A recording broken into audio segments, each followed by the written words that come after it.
Hello and welcome everyone to our fourth webinar in our series about how large retailers and manufacturers and regulators evaluate suppliers for food safety.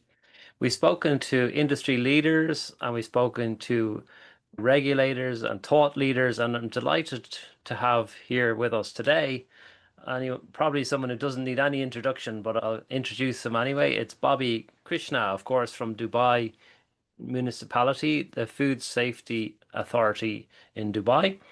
And Bobby has been working there since 2005 and has made many contributions in shaping Dubai's and the international food safety landscape. He's been instrumental in developing Foodwatch, Dubai's digital food safety management platform, which is a risk-based food inspection platform that I'd like to talk about a little bit today. He also runs the hugely successful and prestigious Dubai International Food Safety Conference in Dubai each winter. And I've been there many times myself and delighted to be applying to speak again this year. I'd highly recommend it to anyone interested in food safety to look into attending the conference in November. Bobby has completed a master's in food science and technology, and he's a member of the International Commission on Microbiological Specifications for Foods, ICMSF, and the International Association for Food Protection, which we would have just completed the major conference there in Cleveland, where we had a good chance to catch up. So it was great to see you over there, Bobby. He's received many awards, including the NSF International Food Safety Leadership Award and the President's Award from IFP as well. So welcome, Bobby. I'm Cronin McNamara. I'm the host of this series. I'm the founder and CEO of Creme Global. We've just completed 2 decades of food safety data work, and we're dedicated to scientific excellence and technical development to deliver tools and models to help decision makers in food, regulators, and industry to make better decisions around food safety. So we're combining science with real world applications and try to come up with solutions for the food safety sector. And our goal is to really use the most modern data science and AI methods to enhance food safety, data sharing, transparency, and even things like operational efficiency. So, welcome again, Bobby. Good to see you again. How are you keeping? Good to see you, Crime. Enjoying the summer here. Summer in Dubai must be hot. Yeah, hot holding temperatures. It's been a nice summer here in Ireland, but a lot cooler than Dubai. So the thing I really like, one of the things I really like about the Dubai Food Safety Conference is that it's in the winter time and we get a little bit of sun to keep us going through our dark, cold winters here in Ireland. So Absolutely. that's Give you a always break. great. And Bobby always does a great job and looks after us so well. So tell us more about this year's event. When's it on, and what are the major topics you want to cover at the event? We will start on the 17th of November and run until the 19th, and post-conference workshops will be there for like next 2 days. So we're going that whole week in November. This year's topic, of course, is your favorite topic too. We're looking at AI and innovation into the details. Pretty excited about sharing the new developments and how is it impacting food safety. More importantly, I think we want to look at all aspects of AI, like how it is shaping our thinking and how is it going to direct the thinking in the future. Plus, what are the limitations and how should we regulate AI? How are we looking at data?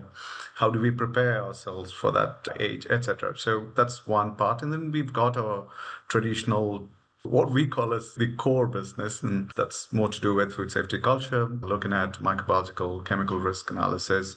Yeah. And we will also be talking about Dubai chocolate. Oh, Unwrapping the Dubai chocolate is going to be an exciting session. So Dubai we're going to look chocolate at has gone viral, I believe, on social absolutely. media. And there's so Yeah. much of news around food safety too. We saw mycotoxins, salmonella-related recall, and most of these products don't even come from Dubai. So, we'll be talking about it. Oh, wow. That's fascinating. So I'm delighted to hear about AI being a big theme in the event. I think it's very timely to discuss the intersection of AI and food safety because AI has exploded in the last year or so in terms of the capability of these large language models and how they're helping us do our jobs in every day, but also the risks and limitations. I'm really looking forward to a conversation on that. So before we kick off on or get back to AI, which we will come back to, because I always have a few questions on AI towards the second half of our interview, I'd like to ask you a little bit more about your day-to-day role in regulatory. How do you, in Dubai and in your job and with your team, how do you assess compliance around food safety when it comes to suppliers? There's many suppliers and you have a lot of imports as well, I believe. And how do you keep track of all that and assess all what's going on and look for risk and mitigate it? We import 95% of our foods, Mm, and I think even for the foods that we produce here, bulk of the ingredients would come from other countries, including like feed for animals. So we've heavily reliant on this. And if you look at the quantities, we're talking about like 8 million tons, and 60% of the foods that come into UAE comes to Dubai. We also do a lot of re-export, so we support the countries in the region, and that's a volume that's steadily increasing. mhm, And the trade has seen like 24% increase last year. There's a non-oil trade in mm, in the UAE. So yeah, we carry a highly impactful trade route. And also with the changes in political and economical situation, Dubai plays a major role in moving foods to areas where people are desperate for food. And that makes it very important for us not just to work for food safety within the country, but also in making sure that the supplies that go out are safe. Now, we have a single agency, that's a relief. yeah. And we look at imports, inspection at the port. We look at food facility inspections, restaurants, food service, manufacturing. And we also develop policies, trainings, and manage the data that's coming in from Mm, all these systems. And historically, we've been also into digitalizations since more than 2 decades and almost 25 years. And that gives us a good lead in making sure that data is utilized for our decisions. This is where most of my time goes and as a person. that is great to hear that data plays a big role. And I think you're ahead of the curve, maybe internationally, on digitizing your work that you do in terms of inspections. Do you have like as part of your system that you created, it's called we talked about it a moment ago, the Foodwatch Foodwatch. system. Yeah, that's one of the systems. The primary import inspections are Okay. what we call as the IRS month G+2 systems that operate to ensure that products are imported based on our requirements, and then we have systems to look at risk-based Mm, inspections on imports. Then we look at warehouse inspections using that system. Import testing and also sampling protocols are managed there. Then we got a smart inspection system that looks at food facility inspections. And then mhm. Foodwatch is like a business tool. It's a tool that food businesses use to manage their food safety Uh, data. gotcha. These are the three components that we look at. And they all are connected at the back end. So, people and users can move between the systems depending on their roles. This comes with this legacy of digital transformation that has happened over several decades or several years. And because of that, we were able to get our users to be data competent and digitally savvy. And that allows us to experiment on new products and new solutions constantly. That's also a curse sometimes because you tend to move fast and Yeah. then trying to roll back and see, hey, do we think the previous system was better? Or do you Yeah. want to invest in more in future? Yeah, it's a very interesting space, I must say. And I'm right happy to be in the middle of this that chaos. Yeah, no, it's great to have that digitalized capability. Is there any paper-based work going on at all in Dubai still? Or I know that's still an issue in many places, still using pen and paper and Yeah, scanning in documents. so the digitization has happened in most cases because you're just scanning the documents and making it Mm, digital. But digitalization in true sense, where you can utilize that data, is still a problem, mm, especially when you look at intercountry exchange of information like your health certificates, and a lot of the import documents still come as paper-based or printed documents, and mm. you have to get it uploaded. And with tools like OCR, we are able to convert a lot into text, Okay. but still the Still optimal challenges. data value is still not realized. So that's Mm, going on. And some of the documentation still has to be paper-based, and just because you got a digital divide that you need to address, and not always digital transactions are smarter. So mhm. we still do keep some emergency measures in place. Okay, no, that's interesting. Yeah. So not pure fully digitalized, but definitely really far along that journey. So what kind of compliance issues do you see that are important or lead to warnings or even penalties on your providers or suppliers? What are common compliance issues? When we look at compliance, we look at these two as very different. One is our import inspection processes, where we're looking at importers who could be based in Dubai, but operate mostly in the countries where they export the food from. And then you've got the local businesses primarily importing these foods and then distributing across the city. And then Hmm. you got the food service and retail operators who work on selling this to consumers. We must say that, I must say, we have a fairly good compliance within the country, but the trade often depends on the fluctuations, the market supply demand. When there is a problem with the supplies, often incidents of food fraud would go up, just like any other place in the Yeah. world which is reliant on a larger supply chain. So the vulnerabilities exist in those. And when you look at compliance, we see that majority of our businesses work very closely with us in the Mm. government and make sure that they comply as much as possible. There could be unintentional deviations, and we definitely work with the companies to solve those. But very rarely do we see like an intentional contamination. And that's often seen with new suppliers. And Uh, that's the reason why we take time to trust people and then have measures in place to make sure that we have enough data to trust people or vice versa. So testing protocols, inspection protocols are different for different businesses depending on their history of compliance.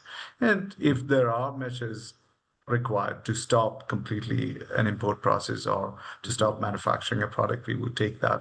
Penalties can be heavy, including closure of the business. And that can happen very quickly in Dubai. Like, in the case of retail businesses, that's very rare because businesses take action. So the moment inspector picks up a problem or an auditor or an internal check picks up a problem, they're likely to rectify. And just like anywhere else in the world, you still have a smaller group which would struggle to comply because of economic, social, or cultural reasons. And those are the groups that you would work with to enhance compliance. That sounds good and a good collaborative relationship with the industry. We have a lot going on there from imports to internal industry to food service to look after. And you mentioned the international challenges and that food fraud is a global issue. So we'd be interested in understanding how Dubai is coping as such a trading nation, how it's coping amidst the current global pressures like inflation, tariffs, supply chain disruption. How are you coping and what kind of maybe food fraud risks are you seeing coming out of the back of all of this chaos in the international markets? For all these things, we rely on the horizon scanning Mm. tools. Look at just look at the news and see what's going on in other countries. Yeah. Scrap the web and find out what are the trends. Mm. And we never isolated, we know insulated from the changes that are going around. Mm. So we've seen that some of the products of concern would be like olive oil. Adulteration is a huge problem, and also misbranding, mislabeling, etc. And another product would be basmati rice. Again, we saw Oh. news in the UK where there were issues with branding. And then Dubai chocolate now is a product of concern because it has got two ingredients that are really short. One is cocoa. The Hmm. global supply is really short. And then also pistachios, green pistachios that come primarily from Iran. So if we look at products that are popular in the market and or consumption is pretty high, and then you look at the supply chain and say, hey, here is a shortage of supply. With there's a very high chance that adulteration is going to hit that. These are products of concern, but then we also test other products for ingredients that are not declared. Those are normally minor issues that we see, but we also see problems with global trade in a way that the buyer and the supplier have an agreement to put the product in a desired state. They would say that, oh, this is the quality I want, but label it as this. And then when it passed through the buyer, you're looking at this product and saying that this is not what it really says. And then the supplier says, oh, you just ship it out of the country and they take it out and go. This could be a problem that could be affecting the importing country more than us, and Yeah. we may not have a role to play. So we deal with all this as separate boxes and try and do as much as possible to make sure that the product is safe and what the documents say is what it represents. And we are Do all on a you, constant visual. yeah. So you have your own labs there for testing, so you test products randomly. And if you find things, sometimes it might be that it's not going to be distributed in Dubai, so it's getting exported as a lot of your product is because you're a trading port there, a massive trading port in the UAE. So that's fascinating to see that. Yeah, we do test on a risk-based protocol, looking at like if there is a high chance of non-compliance, you would test the company. But then Mm, that also builds in the bias, right? yeah, Over a period of time, we're just testing the products that have already been spotted. So what yeah. we're trying to do now is to make sure that we debias the mechanism once in a while. And as you mentioned, you want to go around Code for them. some of Yeah, these products because you might see new yeah. threats and like what we saw with radioactive shrimps in the news in Walmart. So I think there is a value for going around and you might pick up surprises. Even with risk-based schemes, you should still have an element of randomness, just maybe a little bit more weighted towards the things, just getting value from your investment in testing, but also keeping a nice random element to it. So going to move on a bit more to a bit more about sustainability and regulation. We're seeing a lot of new initiatives like clean label and like innovative packaging. And actually, this comes back to another question I want to ask you about in food delivery. But packaging innovation might be great in terms of the sustainability and reducing plastics, but it could also have a problem or an impact with food safety or shelf life or the integrity of the packaging type. Have you seen that, any issues around that in the work you're doing in Dubai? We've not really seen a major problem there. We have a ban on plastics for retail and food service, Yeah. but not on primary packaging that comes on food. The grocery bags and like the loose bags they have restrictions, but not really food products and packaging on it. Like the first layer of packaging. Yeah, and I'm just trying to see like there are no specific products of concern, and there's a very interesting angle to this because in Dubai and in most of GCC countries, most products have a rigid shelf life. Yeah. And Yeah. this is particularly with products that could have that can support microbiological growth. So the government controls the shelf life. So there's no incentive for somebody to change packaging and get a longer shelf life. So those kind of inventions probably may not hit Dubai unless the businesses want to improve the quality of products and within Mm. the same framework, right? So that race is not here. But on the other hand, we do encourage businesses to go sustainable and not just in plastic, but also in reducing waste and in optimizing production. There are a lot of campaigns that we are involved as food safety department in reducing food waste and also food loss all across the supply chain. And we don't just manage food safety, we also look at other components of food. So looking at the system as a whole. So that gives us more opportunities to work on other aspects of the supply chain and also consumer behavior that can lead to more sustainable measures. Consumer outreach, etc. Yeah, very good. And I was just going to ask you, the prevalence of restaurants now doing home delivery has exploded in Ireland and Europe and probably in the USA. Is that the same in Oh, Dubai? yes. Do they all do that now? Is that a new thing? And It's you not know, a new thing. We always had deliveries because, that's something that has been culturally here for a very long time. Here we call the groceries, like the small stores, as groceries, not the American groceries. So here stores always deliver food to the neighborhood for free. And this uh, has always been the case. I've and seen this restaurants over too. 50. Restaurants always did too. Yeah. So I think with the delivery platforms coming in, the volume Mm. definitely has increased. It has made deliveries more predictable. So you know Yeah. exactly when it's going to come. So perhaps it's more convenient now, especially during summer months, to sit at home and get those deliveries faster or on a time bound. Because it's rapidly changing over here, there might be concerns. Have they really thought through the food safety aspects of it, like of the bags and the packaging and the delivery mechanisms, mostly on mopeds and bicycles over here, electric bicycles generally, so they don't have to pedal too much. But so yeah, Yeah. you're happy enough with the Yeah. mechanisms And and also, we check have a food. controlled licensing system for the businesses. So it's not like anybody with a bike can deliver. We have bike companies because of the licensing processes here.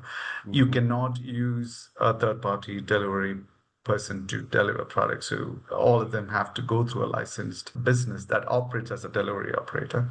And those bikes have their permits, and the government looks at how the driver is and whether they are trained, etc. So there is still a regulatory framework behind it that kind of supports the system. Moving on then to a topic close to my heart, technology and AI. So, how do you see, with all the digitization work you're doing, how do you see the role of AI influencing the work you do and aiding in the compliance effort of your food safety work? I think there's so many interesting ways in which AI is influencing, and as I mentioned Mm, earlier, purely document conversion into mm. text, Yeah. easiest thing to do. OCRs have taken over a lot of our typing work. And the second aspect would be in risk estimation, product sampling, testing, etc., where we are equally like concerned about too, because we're trying to see whether these systems build bias very quickly. Are they really picking up risk-based items? So human intervention is necessary in those decisions. Then we are now experimenting on using AI for inspections. This is mostly generative AI to capture information, to see whether inspectors can write reports properly. Mm, And more importantly, can we also help businesses to inspect on their own, mm, take corrective actions and preventive measures based on the recommendations, mm, and make sure that they go in a cycle of evaluation and then reassessment, and then finding out ways to make sure that they comply effectively, and also use that to train the folks in food safety. So that's a very useful learning tool. And with the language capabilities these language models have, you can translate pretty much anything into any language. And that's a big thing for Dubai because we have people working in here from 186 countries. Most of the workforce is imported, and these language switch really helps. It's the same with work processes as well. So we are able to communicate between the teams. So we use English and Arabic. So it's very easy to switch between languages when we develop things, when we mm. communicate within the team. So that's one aspect that we are really keen on exploring, and also using it for training, using it for even a simple podcast in a natural language would really help Yeah. get the concepts more deeper into the system. And where else do we have AI? We're developing also virtual reality trainings for inspectors, for businesses, and also looking at how we can use that for influencing food behavior among children. So that's the space that we are looking at. We're also looking at using virtual inspection gears, and we want to see whether we can convert the recordings on the video into text. So those are pilots which we have planned for this year. So that's on the interesting or the front end. And then back end, it's all about data, looking at how can we move faster. And we also want to explore agentic AI as we look at it. Mm. Like we're talking about it. So that team looks at those as interesting areas to explore. Wow, that's a lot and a great use cases from simple text extraction, data extraction from documents, right through to languages and podcasting and agentic, which I think has great potential once we get our head around what are the best things to be doing with it. So that's going to be a fascinating discussion at the Dubai conference this winter. I've got two big questions to wrap up, Bobby. Future vision focused on this one. So looking 10 years ahead, what would success look like to Bobby? You're probably about to retire, take it easy, maybe 10 years away, maybe more, I'm not sure. But what's that headline that you'd love to see as success in 10 years for food safety? What I don't want to see is dealing with the same food safety problems. Like the list is going to change for Mm, sure. You're going to see new hazards, you're going to have new mm, threats. Humanity is going to work differently in the next decade. So I just want to make sure that we don't lose out on the race. And what I think is we've got a lot of hope on AI, but mm, as a person who, in my own limited way, have experienced it, there's a lot of hallucination, there's a lot mm, of issues with generative AI as we see here. And I want to spend time on educating people on how these technologies can shape Yeah. and how should we interact with these technologies. Yeah. Great. Great point. And I've also worked very closely with product development teams, IT, and data teams. And I don't think there are many people in the food safety space who've worked hands-on with such kind of diverse group of developers. I want to use my expertise to train other people Yeah. and help them build relationships with groups that they don't often meet. Connecting a space, and I want to continue the work on conference. And what you're doing is great, by the way, sessions like this where we can bring in cross expertise. And I also want to make sure that food safety is trending, sounding sexy all the time. We want to make sure that it is interesting Yeah. and not a boring science. That would be the thing that I want to spend my energy on. Lots of work still to do, and you're doing a great job in that connectivity, traveling to conferences, heavily involved in IAFP on their organizing committee, and all the outreach you do with your own conference. And but I agree the AI piece is very fascinating because that'll be moving fast in the next 10 years. And we look at it today as a kind of a collaborator on our team where you have to build that trust and understand its limitations and what it's good at and what it's not so good at. So you can collaborate with AI, but always have to have that person signing off on the results of AI. So that's somebody's responsibility to say, it's fine. I used AI to do some of my research and some of my work, but I've read it and I'm signing off on it. So that's a good policy, I suppose.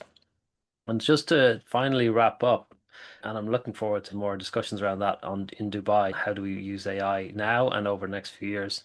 But in the last message then that you'd like to send, if there would be one clear message to food industry leaders about how to minimize the risk of having any crisis in the future, any food safety issue, what would that one message be?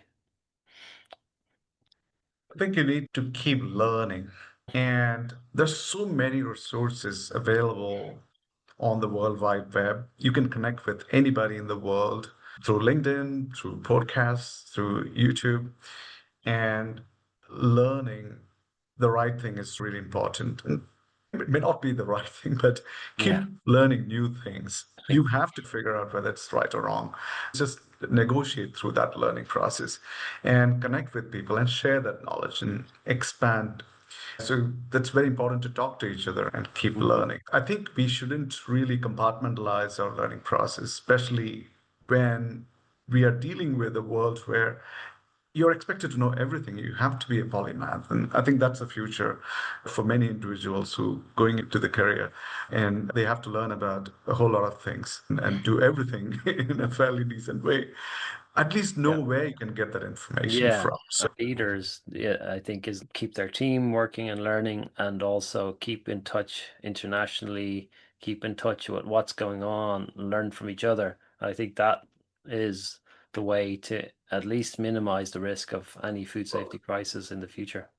absolutely. And that's a concern too that I notice, Ronan. Like I see people experimenting with generative AI, new Mm. tools, but they burn out very quickly. So you see a problem and then they don't come back. So Mhm. you have to be persistent. You keep trying, and most Okay. of these machines learn. And if you don't do this, then you will end up monopolizing a certain technology that everybody likes.